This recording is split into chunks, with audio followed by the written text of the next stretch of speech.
Go ahead. please.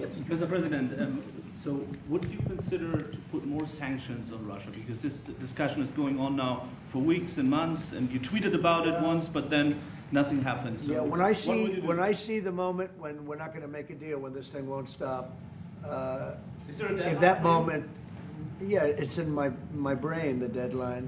When I see the moment where it's not going to stop, and I'm sure you're going to do the same thing, will be very, very, very tough.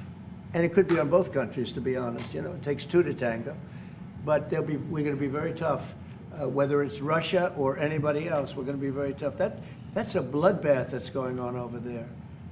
And when I see the moment where I say, well, they're going to just keep fighting. You know, I gave the analogy yesterday when I spoke to President Putin. I had a 2-hour and 15-minute call with him. Sometimes, and this is me speaking maybe in a negative sense, but sometimes you see two young children fighting like crazy. They hate each other and they're fighting in a park.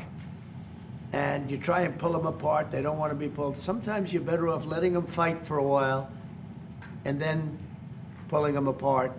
And I gave that analogy to Putin yesterday. I said, President, maybe you're going to have to keep fighting and suffering a lot because both sides are suffering before you pull them apart, before they're able to be pulled apart. But it's a pretty known analogy. You have two kids, they fight.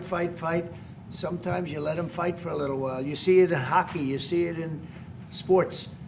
The referees let them go for a couple of seconds, let them go for a little while before you pull them apart. And maybe, and I said it, and maybe that's a negative because we're saying go, but a lot of bad blood. There's some bad blood between the two. I have to deal with it, and the chancellor has to deal with it. It's incredible. The level of, there's a great hatred between those two men, but between the warring parties, great hatred.